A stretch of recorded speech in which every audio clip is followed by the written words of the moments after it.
Donald, seeing what Miles did on Sunday, like, was that one of the best individual defensive games you've ever seen from a pass rusher? I think so.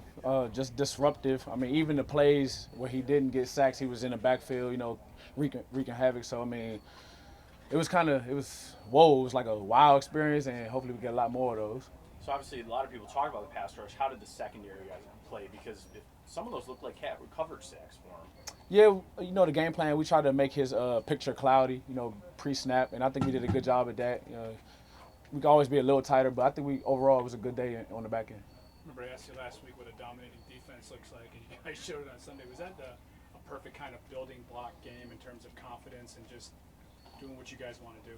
I think so. I mean, just look at the whole team, offense, defense, special teams. It was a all-around game, but just as a defense, you want to rush, you want to cover, you want to get off on third downs. That's what we did. Want to take the ball away a little more. That's something we can move forward on. But like you said, it is a good starting point moving forward. When you're watching Cousins this week, like what stands out? He kind of, he doesn't make any turnovers. I don't think he has one all year.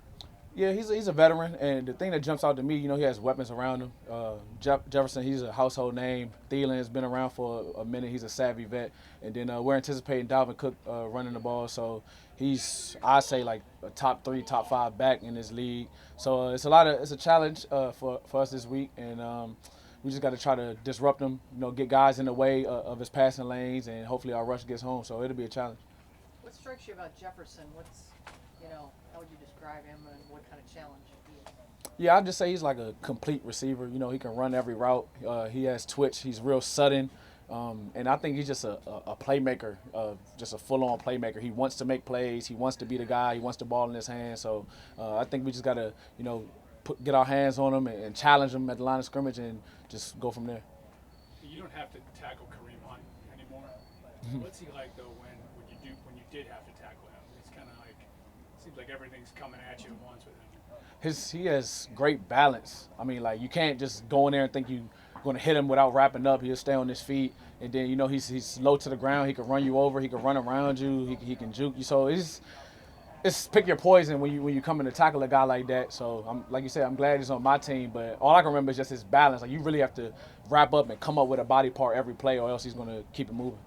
One more thing about Tom's question about the attack mode. Does that, I don't know, do you guys get more juiced up when you know that that's the plan? You know what I mean? Like, just what does that do for you mentally?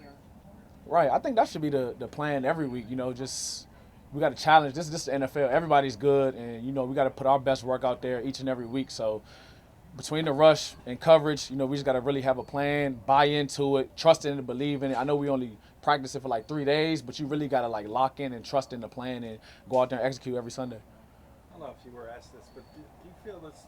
You guys have been a challenge yet in the running game, and will this be the biggest challenge so far? That's a great question. Thus far, probably the biggest challenge. But I think you get challenged every week. It doesn't really look like it because we've done a decent job at stopping the run, but it's definitely a challenge every week, and you got to trust everyone to do their job. If you have a gap, stay in your gap. Don't jump out. Don't get too excited. So it's another one of those weeks where you just got to be disciplined and lock in on doing your job. And do you notice the difference in speed on turf, particularly running backs? Oh yeah. Sometimes it's definitely a different surface. Guys sometimes slip when they haven't played on turf in a minute. You got to have the right cleats and stuff like that. But it's something you just got to be a professional about. Go in there, get your warm-ups in, and get acclimated to the surface, and I think we'll be just fine. You played with a coach in L.A. who really had a good rapport with his players, and Kevin's known for that here. Is that what you've experienced, and has Kevin been what you were told when you got here?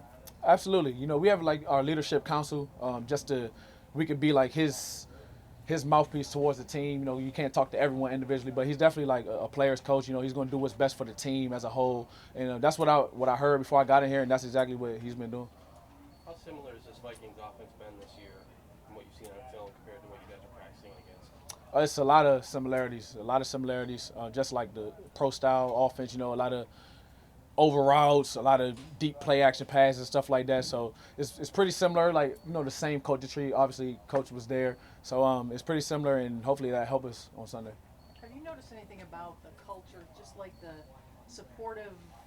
When like Tack was talking about how supportive the front office was of him when he was away. Do you see the Browns being a little different? You know, kind of like caring about what's going on off the field. You know, that kind of thing. I say a little bit. I always say it's like a top tier organization. You know, from the top to the bottom.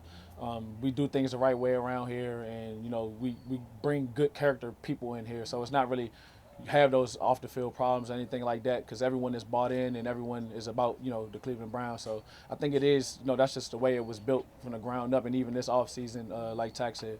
So you had the interception that was erased. Right. But when you look back at that game, as dominant as you guys were, yardage-wise, is it unusual that you didn't get a turnover? No, it's not unusual. It was kind of like the opportunities were scarce, you know. You only have 40. Every time we looked up, the quarterback was on the ground, or he threw the ball at the ground. So yeah, the opportunities were scarce, but you know, mine ended up coming. I tried to cash in. You know, I feel like it could have went either way, but anytime you get your hands on the ball, I feel like, you know, they come in bunches. So I think just having the opportunity to catch it, feel the moment, even though it got called back, I think it'll be big. But definitely want to look for those opportunities and maybe even score on them moving forward in the season.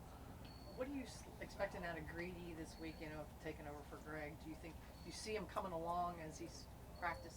Oh yeah, he's been practicing like a starter, you know, all camp, all season, and I expect nothing less. I mean, we'll see what he does. You know, that's between him. You know, within himself, I know he'll get ready to play this game. I know he'll be, you know, even more fired up than he previously was. So I'm happy for him, and I'm excited to see how it goes.